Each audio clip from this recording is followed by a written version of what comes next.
No dia da festa de 25 anos da minha irmã, diante de mais de 100 convidados, meu pai colocou um prato na minha frente e disse: "Preparamos algo especial para você. Saboreie." Quando levantei a tampa, todos prenderam a respiração, e foi naquele instante que minha vida inteira virou de cabeça para baixo. Eu não gritei, não chorei e não fiz escândalo. Eu apenas me levantei, e ninguém percebeu que aquele simples gesto seria o início dos piores dias da vida da minha família. Eles passaram décadas me tratando como invisível, mas naquela noite descobriram algo que sempre tentaram esconder: eu existo, e muito mais do que eles imaginavam. Se você quer saber o que aconteceu depois que deixei aquela mesa, prepare-se. Essa história não termina com um pedido de perdão, e muito menos com reconciliação. Olá, seja bem-vindo ao canal Histórias Surpreendentes. Curta e se inscreva nesse canal, aproveite e ative as notificações. Comente aqui de qual cidade você está assistindo, vou adorar saber e deixar um coração no seu comentário. Desde pequena, eu sempre senti que havia algo de errado comigo, não porque eu fosse ruim, difícil ou desobediente, mas porque dentro da minha casa eu parecia ocupar um lugar que ninguém queria olhar. Enquanto minha irmã mais nova, Vanessa, era tratada como um presente dos céus, eu era vista como um incômodo permanente, uma falha silenciosa que todos preferiam ignorar.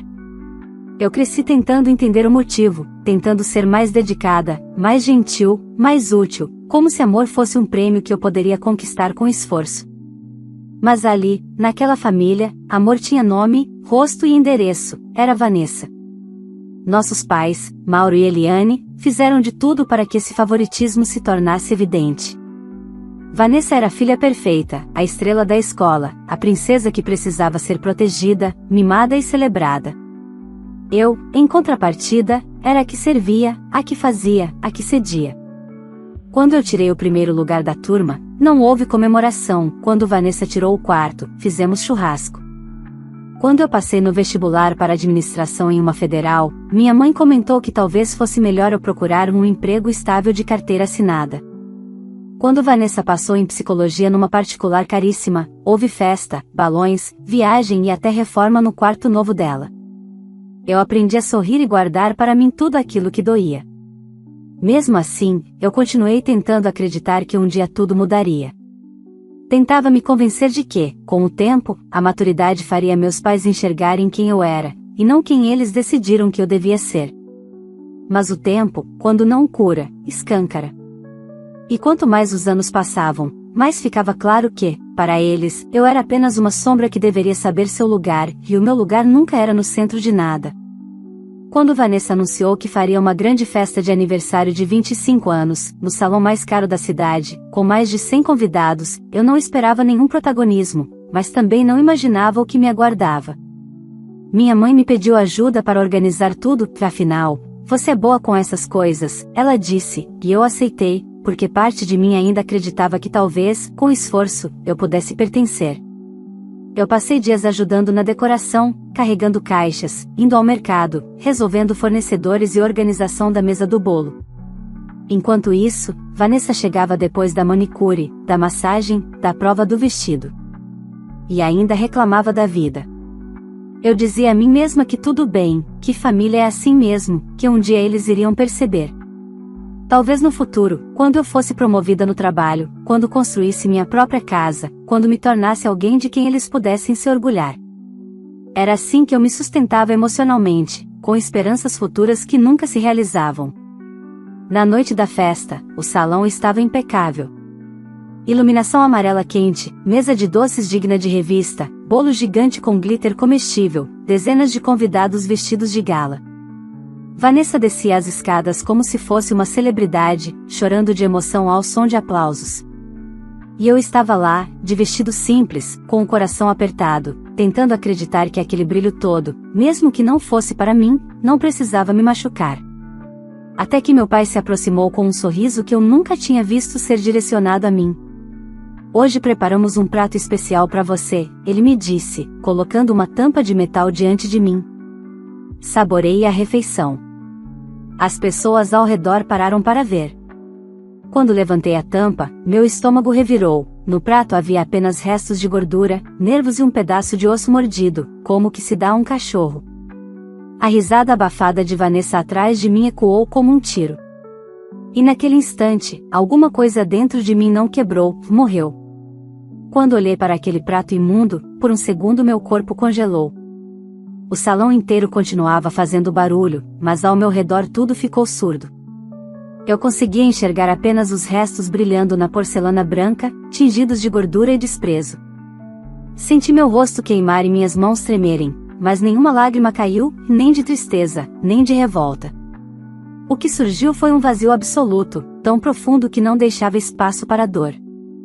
Meu pai esperava uma reação, os convidados observavam em expectativa, e Vanessa continuava rindo de boca fechada, tentando disfarçar, mas deliciando-se com cada segundo da minha humilhação. Eu coloquei a tampa de volta no prato, silenciosamente. Não joguei nada, não gritei, não pedi explicações. Meu pai fez uma cara de surpresa, como se estivesse esperando que eu explodisse, e talvez parte da diversão estivesse nisso, provocar, me levar ao limite, me fazer perder o controle para depois me chamarem de desequilibrada. Só que não. Eu me levantei devagar, alisei meu vestido simples e me afastei da mesa. Ninguém tentou me impedir. Para eles, eu não fazia falta ali, e justamente por isso, minha ausência seria a primeira rachadura que eles não perceberiam até ser tarde demais. Eu cheguei ao banheiro, tranquei a porta e me olhei no espelho. Pela primeira vez, eu me vi com clareza, não como filha rejeitada, mas como alguém que passou a vida inteira se diminuindo para caber num espaço que nunca me pertenceu. Pensei em tudo que já havia engolido. Aniversários ignorados. Presentes baratos enquanto Vanessa ganhava celulares e viagens. Piadas sobre meu corpo, meu cabelo, minha roupa. A frase da minha mãe ecoou na memória: "Você nasceu cansativa", como se existir fosse um inconveniente. E ali, olhando nos meus próprios olhos, eu percebi que estava cansada sim, mas não de viver. Eu estava cansada de implorar por migalhas. Saí do banheiro sem pressa. No corredor, passei por pessoas tirando fotos, segurando drinks, celebrando uma festa que, de repente, perdeu todo o sentido. No estacionamento, o vento da noite bateu no meu rosto e eu respirei fundo. Liguei meu celular e abri meu aplicativo do banco. O saldo, como sempre, mostrava minha realidade, pouco mais de R$ 500. Afinal, eu havia ajudado a família durante anos, pagando luz quando o nome de Vanessa foi cortado, adiantando dinheiro quando meu pai precisava quitar uma dívida urgente, cobrindo despesas da festa porque sua irmã merece um aniversário que ela nunca teve. E eu fiz tudo sorrindo, repetindo para mim mesma que algum dia a gratidão viria. Parecia irônico pensar nisso agora. A pessoa que sempre sustentou emocionalmente e financeiramente a família era justamente aquela que eles tratavam como lixo. E no fundo, eles sabiam que eu sempre correria para salvar tudo, e era isso que estava prestes a acabar. Eu entrei no meu carro velho e dei partida. A rua estava vazia, e a estrada parecia me chamar para algum lugar novo, mesmo que eu ainda não soubesse qual. Quando cheguei em casa, sentei no sofá e deixei o silêncio preencher o ambiente. Não era o silêncio pesado de antes, era um alerta. Um ponto de virada. Peguei uma folha de caderno e escrevi no topo: "O que é meu?" Durante anos, eu doei tempo, esforço, dinheiro, vida. Mas o que realmente me pertencia? Enquanto escrevia, memórias que antes eu achava pequenas agora pareciam pistas de algo maior. Lembrei do terreno da minha avó, onde meus pais construíram a casa atual. No documento estava o nome de quem? Lembrei do seguro de vida do meu avô, que sempre disseram que não deu em nada. Lembrei de um empréstimo que eu fiz para meu pai quando comecei a trabalhar, e que nunca foi devolvido. Lembrei de investimentos que haviam sido colocados no nome da Vanessa porque ela era menor de idade e não tinha CPF na época. Lembrei de quando minha mãe me fez assinar papéis de banco quando eu ainda tinha 19 anos e não entendia nada, ela disse que era apenas um comprovante de residência. De repente, eu percebi que existia algo por trás da rejeição. Não era só desprezo, era conveniência. Eu era a pessoa que sustentava tudo sem questionar, por isso era útil. Quanto menos eu me reconhecesse como alguém com direitos, mais longe eles poderiam ir. Meu coração acelerou, não por tristeza, mas por entendimento. Levantei, fui até as caixas velhas guardadas no armário e comecei a procurar papéis. documentos antigos, comprovantes, cópias, registros. E a cada folha encontrada, uma nova peça do quebra-cabeça surgia. Quando abri a última pasta, meu corpo inteiro estremeceu. Meu nome estava lá. No lugar onde eles nunca quiseram que estivesse. Naquele instante, eu entendi, eles não apenas me rejeitaram emocionalmente. Eles me apagaram para se beneficiar, e se eu me mantivesse calada, eu perderia tudo para sempre. E foi ali, segurando aquele documento nas mãos, que uma verdade cristalina tomou forma dentro de mim. Eles me rejeitaram porque sabiam que, se eu abrisse os olhos, todo o castelo deles desmoronaria. E agora eu tinha despertado. Eu olhava para aquele documento como se ele tivesse vida própria. Não era apenas um papel. Era prova concreta de que eu não era estranha dentro da família, que eu era ameaça. Meu nome estava registrado como cotitular do terreno onde a casa dos meus pais havia sido construída. Não apenas cotitular, minha assinatura estava registrada primeiro, antes da deles, e eu só tinha 19 anos quando aquilo foi feito. A lembrança me atingiu com violência. Minha mãe dizendo, filha, só assina, é para confirmar o endereço. Eu obedeci porque acreditava nela, porque na época eu ainda acreditava que era amada. Eu fiquei sentada por alguns minutos, tentando controlar a respiração. Ao lado do documento havia outros registros, e cada um deles desmontava mais uma mentira construída ao longo da minha vida. O seguro de vida do meu avô tinha rendido, sim. E o beneficiário principal não era minha mãe, como ela sempre dizia. Era eu. A conta estava ativa. Havia aportes. Havia rendimentos. E tudo havia sido movimentado durante anos, sem minha autorização. A cada página analisada, o mistério deixava de ser emocional e se tornava matemático. O motivo da rejeição não era sentimental, era financeiro. O interesse deles sempre foi manter Vanessa como herdeira única. A filha perfeita. A rainha. A que receberia tudo. E eu precisava ser apagada para isso acontecer sem resistência. Mas agora eu tinha todas as peças. Sem pressa, fotografei cada folha do documento com meu celular e enviei para mim mesma por e-mail, organizando tudo em uma pasta. Não por vingança, mas por proteção. Eu sabia que, a partir daquele momento, qualquer passo que eu desse precisaria ser silencioso, cirúrgico. Não podia confrontá-los, não podia avisar, porque se eles descobrissem antes da hora, fariam de tudo para me destruir.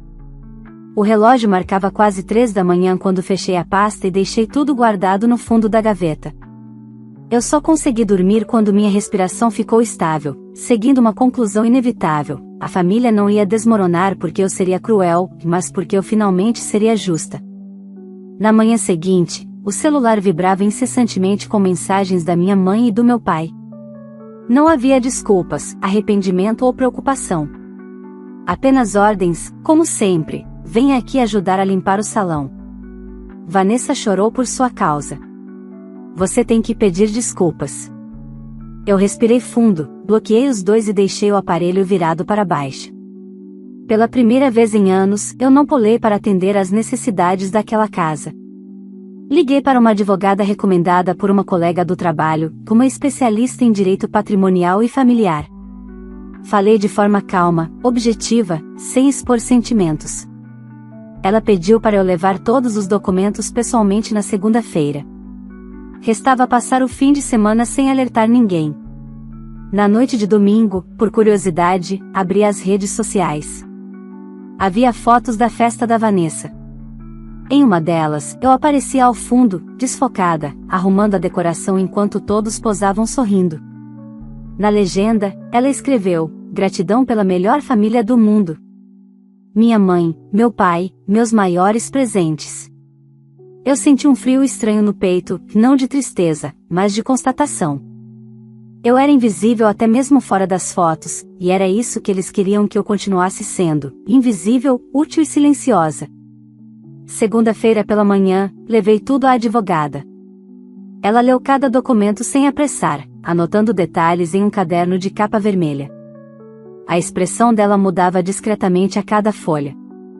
Quando terminou, Olhou para mim com um tipo de respeito que ninguém da minha família jamais demonstrou. Você tem ideia do valor disso tudo? Perguntou. Eu balancei a cabeça. Não fazia ideia e, de certa forma, não queria criar expectativas. Estamos falando de um patrimônio que ultrapassa 7 dígitos em reais, e ela continuou. E legalmente a senhora tem direito a uma parcela muito maior do que eles permitiram que você imaginasse. Meu coração bateu mais forte. Não pela quantia. Mas porque, pela primeira vez, eu sentia que o mundo tinha provas de que eu existia. Quero seguir com todos os procedimentos de forma sigilosa, pedi. Não quero que eles saibam de nada até que seja tarde demais. A advogada sorriu de forma profissional. É exatamente assim que vamos fazer. Ela imprimiu os papéis para a abertura oficial do processo e me orientou com precisão. Não compartilhar nada com ninguém, manter distância e aguardar notificações oficiais. O aviso chegaria à casa dos meus pais por cartório dentro de alguns dias. E quando chegasse, seria tarde demais para eles impedirem qualquer coisa.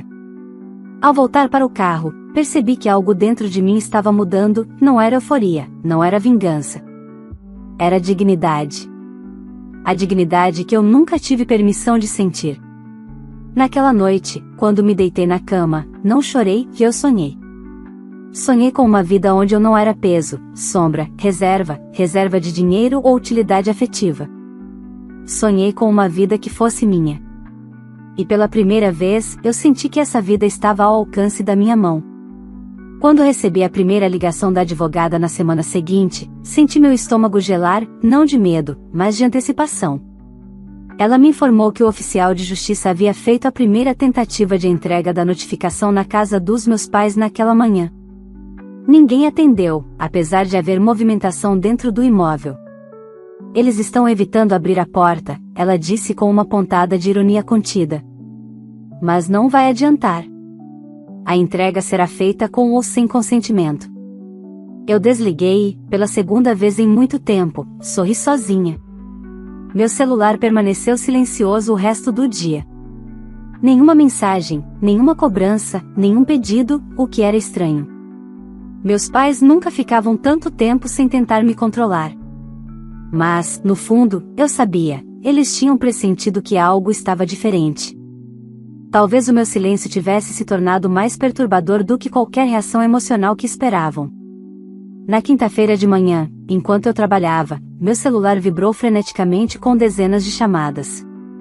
O número era desconhecido, mas eu sabia exatamente quem estava tentando contato. Eu deixei tocar. Minutos depois, chegaram mensagens de WhatsApp de números alternativos. Precisamos falar agora. Você está acabando com a família. Atenda. Eu joguei o telefone dentro da gaveta da mesa do escritório e voltei ao meu serviço.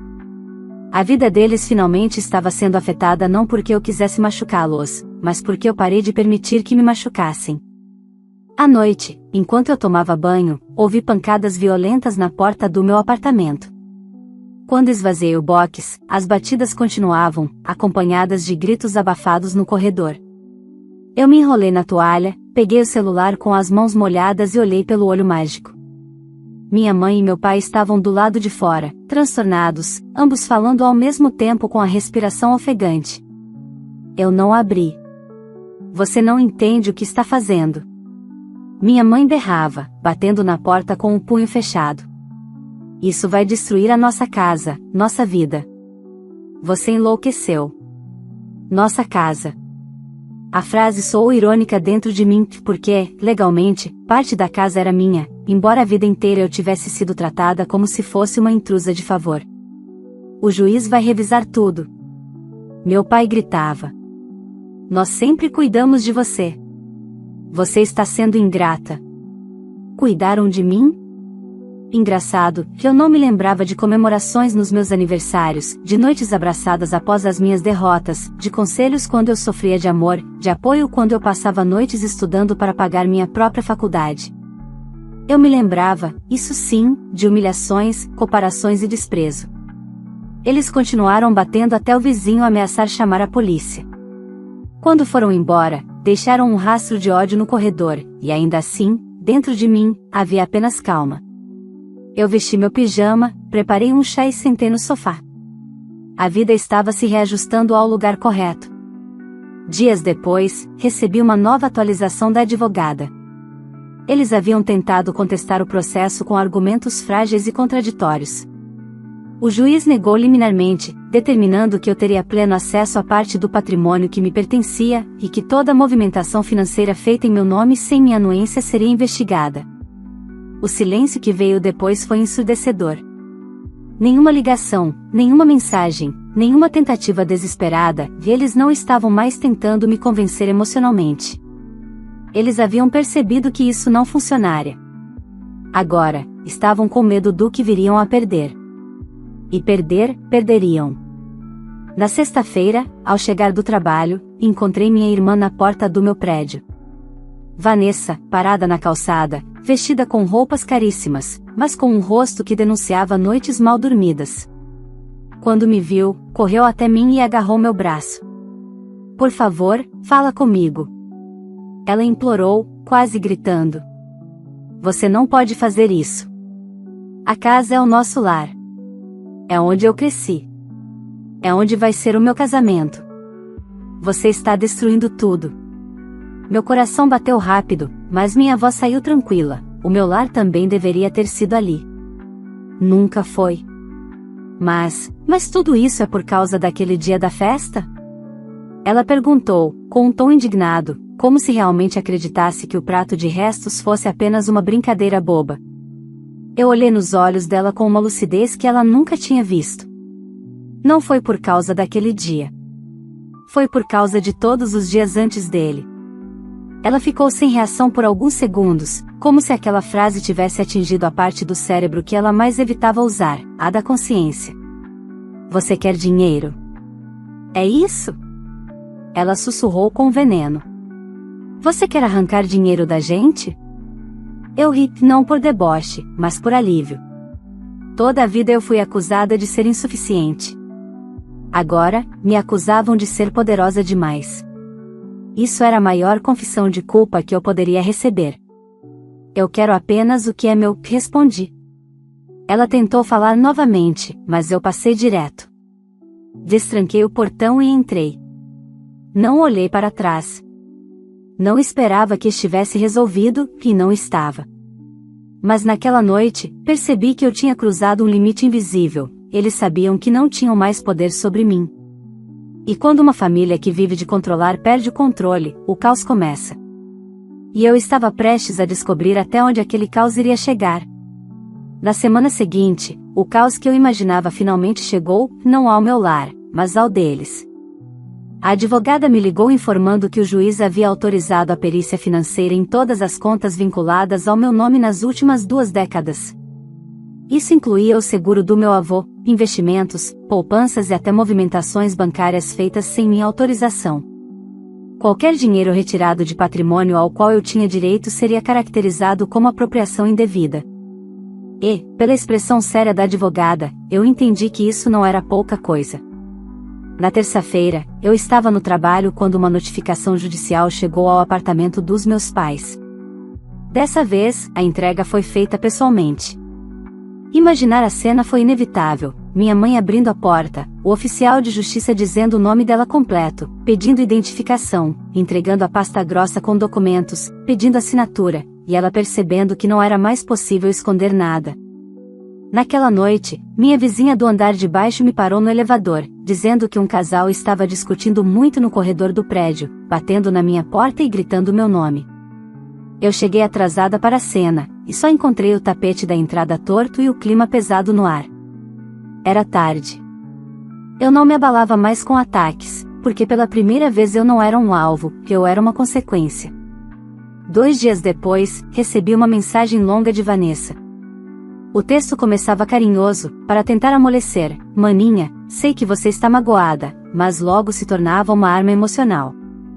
Ela dizia que o casamento dela estava ameaçado porque ninguém quer casar com uma mulher que pode ficar sem herança. Ela dizia que, se eu continuasse com essa loucura, meu futuro sobrinho ou sobrinha ficaria sem lugar para nascer. Eu li tudo com calma. O peso de responsabilidade que sempre carreguei, finalmente, não me pertenceu. Pela primeira vez, eu entendi que não é minha obrigação salvar ninguém que nunca tentou me salvar. Eu não respondi. Na sexta-feira, meu pai estava me esperando na saída do trabalho. O rosto dele, antes sempre tão confiante, agora estava desfigurado pelo desespero. Quando me viu, segurou meu braço com força, como se tivesse direito ao meu corpo, à minha atenção, ao meu tempo, como se eu pertencesse a ele. Pare. Ele sibilou. Você acha que isso é justiça? Você vai acabar com a nossa família. Você tem algum prazer em ver sua irmã sofrer? Sua mãe doente? Você perdeu totalmente a sanidade? Eu o encarei por alguns segundos. Os carros passavam na avenida, as pessoas andavam apressadas com suas mochilas e compromissos. Ali, pela primeira vez, eu vi meu pai como ele realmente era, não um protetor, não um guia, não um homem de autoridade, mas alguém que só sabia amar quando era conveniente. Minha voz saiu calma, mas impossível de ignorar. Vocês não estão sofrendo porque eu fiz algo. Vocês estão sofrendo porque durante anos fizeram tudo acreditando que nunca haveria consequências. Ele soltou meu braço, como se minhas palavras tivessem queimado sua pele. Você vai destruir tudo. Ele rugiu. Eu não estou destruindo nada, respondi. Estou apenas recolhendo o que é meu. Ele me encarou como se eu fosse uma estranha, e naquele olhar havia algo cruel, não tristeza pelo sofrimento da família, mas medo de perder dinheiro. Eu dei as costas e fui embora. A partir daquele dia, eles pararam de tentar me manipular por contato físico ou apelos emocionais. A máscara caiu por completo, e o ataque se tornou frontal. Minha mãe passou a postar indiretas nas redes sociais, chamando-me de filha ingrata que abandona a própria família por dinheiro. Alguns parentes distantes e amigos em comum tentaram me pressionar, repetindo discursos sobre honrar pai e mãe, e família é tudo. Eu, pela primeira vez, bloqueei todos. Porque a maior lição da minha vida estava clara: família que destrói não é família, é prisão disfarçada. Enquanto isso, o processo avançava. A perícia financeira levantou números impressionantes. A advogada me chamou para uma reunião presencial com uma pilha de documentos à mesa. Ela começou a me explicar ponto por ponto, mas eu confesso que não consegui absorver tudo. O que ficou claro é que, por lei, eu tinha direito a uma parcela significativa do patrimônio, e que meus pais usaram meu nome indevidamente por anos. Ela respirou fundo e me entregou um resumo para eu ler. A partir do parecer do Ministério Público, você pode solicitar medidas adicionais, disse. Você decide se deseja. Ao ler a conclusão, senti minhas mãos tremerem. Não de raiva, nem de vingança, mas porque aquilo encerrava para sempre a ilusão de que minha família havia me amado. Os documentos provavam com exatidão matemática tudo o que o meu coração sempre soube, mas nunca tinha coragem de admitir. Eles nunca me rejeitaram porque eu era insuficiente. Eles me rejeitaram porque eu era útil, até o dia em que deixei de ser.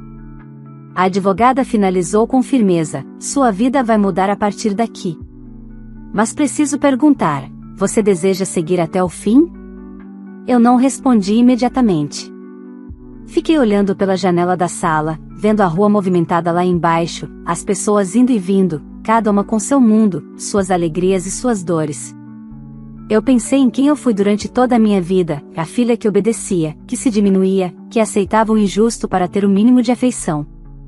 Pensei na festa, no prato sujo, na risada da Vanessa, no olhar vazio do meu pai, no desprezo silencioso da minha mãe.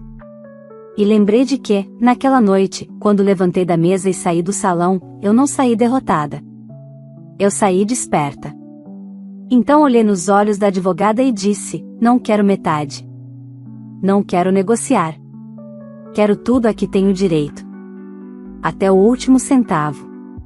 Ela concordou. E, naquele instante, eu soube que nada, absolutamente nada, seria como antes. O efeito dominó estava apenas começando. O processo foi longo, exaustivo e, por vezes, silenciosamente devastador. Mas, diferente das batalhas emocionais que enfrentei a vida inteira, desta vez eu não me sentia pequena, eu estava no controle. A cada documento analisado, a cada audiência, a cada parecer do Ministério Público, uma parte da minha vida que eu não sabia que me pertencia era devolvida. Era como se eu estivesse recolhendo pedaços de mim que foram arrancados ao longo dos anos. Quando finalmente chegou o dia da audiência decisiva, senti minhas mãos frias, mas meu corpo firme. Cheguei acompanhada da advogada, com uma pasta clara em mãos. Do outro lado da sala, meus pais e Vanessa estavam sentados. Nenhum deles me olhou. Meu pai permanecia com expressão rígida e acusatória, minha mãe com os olhos avermelhados e carregados de culpa mascarada por raiva, e Vanessa inquieta mexendo no celular, tentando manter a aparência de quem ainda tinha controle sobre alguma coisa. O juiz leu atentamente os relatórios. A perícia financeira havia comprovado tudo: o seguro do meu avô, investimentos feitos em meu nome, movimentações bancárias indevidas e o uso irregular do meu CPF quando eu ainda nem entendia o que estava assinando. Quando o juiz pronunciou sua sentença, não houve emoção na voz dele, mas nas consequências, sim. Eu teria direito à parte da casa construída no terreno da minha avó, à restituição de todos os valores usados sem autorização, aos rendimentos acumulados ao longo dos anos e a mais uma indenização por uso ilegal de dados pessoais. Também ficava registrado que, por lei, eu poderia solicitar futuramente auditoria tributária se desejasse. A quantia era grande, muito maior do que qualquer coisa que eles já deixaram Vanessa ostentar nas redes sociais. Quando o juiz perguntou se eu tinha algo a declarar, eu respondi: não tenho nada a acrescentar. Só desejo seguir com a minha vida. Meus pais esperavam um ataque, uma acusação, um discurso teatral. Não tiveram nada. Eu não precisava feri-los, na verdade já tinha feito isso. Deixei a sala, e 3 segundos depois ouvi Vanessa desabando em choro. Meu pai gritou, minha mãe tentava acalmá-lo, mas o barulho parecia distante. Nada daquilo me pertencia mais. 2 semanas depois, o dinheiro foi transferido para minha conta. Eu olhei para o extrato com a mesma sensação de quando vi meu nome nos documentos pela primeira vez, não entusiasmo, não euforia, mas um tipo de paz sólida, fundamentada. Aquele dinheiro não era riqueza, era devolução. Não contei para ninguém. Não comprei carro, casa, viagem. Não exibi, não publiquei. E, pela primeira vez, não senti vontade de provar nada a ninguém. A notícia de que meus pais estavam se mudando chegou por um parente distante. A casa foi colocada à venda, não por mim, mas porque eles não tinham como manter os custos. O casamento da Vanessa foi cancelado. O noivo não quis continuar diante da instabilidade financeira da família. Ela perdeu convites, status, amizades, todas aquelas relações superficiais que só existiam enquanto ela era filha privilegiada. Descobriram também que minha mãe estava sendo investigada pela Receita Federal pela movimentação irregular do dinheiro do seguro do meu avô. Ninguém me procurou depois disso. Não porque entenderam, mas porque agora tinham vergonha. E, pela primeira vez na minha vida, o silêncio entre nós não doeu. Com o valor recebido, aluguei um pequeno apartamento em outro bairro. Nada grandioso. Mas ele era meu. Cada detalhe. Escolhi móveis novos, coisa que nunca fiz, sempre pegava sobras da casa dos meus pais. Montei uma sala com paredes claras, plantas que eu sempre quis ter, uma cozinha que me convidava a testar novas receitas e, acima de tudo, um lar que não me fazia sentir inquilina da própria história. Voltei à terapia. Não porque eu estivesse despedaçada, mas porque eu estava renascendo, e renascimentos merecem estrutura. Redescobri gostos, vontades, sonhos antigos. Comecei um curso que sempre quis fazer e nunca tive chance, design de interiores. Sentei na sala de aula com caderno e canetas coloridas, cercada de pessoas que não faziam ideia do meu passado. Ali, eu não era a filha rejeitada. Eu era só eu. Com o tempo, comecei a acordar leve. Pequenas coisas ganhavam significado: acordar tarde em um sábado, tomar café na varanda, ouvir música enquanto cozinho, dançar sozinha na sala, fazer compras para mim. O amor próprio, que minha família sempre tentou me impedir de desenvolver, finalmente floresceu. Alguns meses depois, encontrei Vanessa por acaso em um supermercado. Ela me viu, congelou, tentou sorrir. Eu vi no rosto dela uma mistura de raiva, vergonha e nostalgia de um tempo em que ela acreditava ser indestrutível.